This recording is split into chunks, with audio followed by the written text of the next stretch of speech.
What's up, everybody? Welcome back to the channel. Figured I'd give you all an update on my van issues.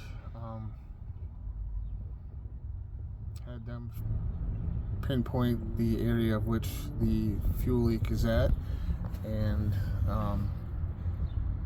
looks like the connections where the fuel lines go into the fuel filter for the 7.3 Power Stroke is leaking. When they really got into it today, they noticed how bad, sorry, traffic on that, but they got into it and really saw it. They noticed how bad the fuel lines were that are up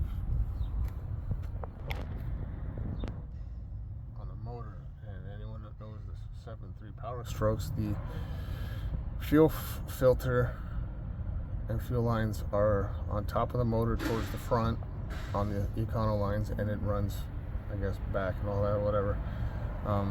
The store manager didn't feel comfortable with just replacing that because of how bad the lines were. He thought that if they started tearing into it, that the fuel lines would, you don't know how bad the fuel lines are rusted and all that stuff, and didn't feel comfortable keeping me here and it possibly being anywhere from a week to a month because having to get fuel lines and all the parts and labor and all that stuff. So at least I know the problem, what it is. Working on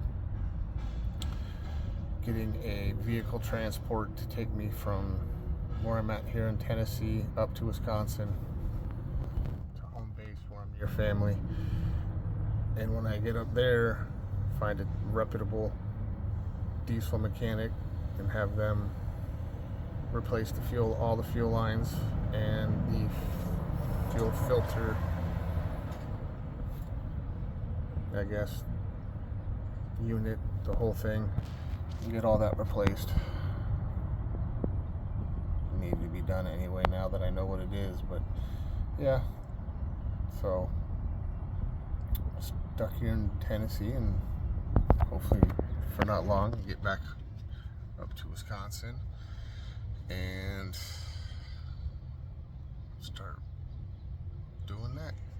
So with the water pump is replaced, that's good. No more leaks. Now I just got to get back home to get the fuel thing taken care of. It's about 8.5 hour drive according to Google Maps. The one thing the manager said is it could have been leaking a lot longer before I noticed it. It could be a lot worse, or it could be just what it is now. But with as bad as it was leaking Friday when they were testing the water pump, I didn't feel comfortable driving home. I didn't want to take the chance of being 100 miles from the closest town and breaking down and not being able to go anywhere. So working on getting a transport company, I guess, to come here, pick it up, and drive the X amount of hours back to Wisconsin just to get it home. So working on that. Luckily the diesel shop here is awesome. It said, yeah, just I can crash here and get it done, and yeah, so that's the update. As soon as I know more or am back up in Wisconsin, I will update you more then. Until then, talk to you later, and please smash that subscribe button, like button, comment, all that stuff. It would be greatly appreciated. Stay weird, my friends. Love life, live life, enjoy life.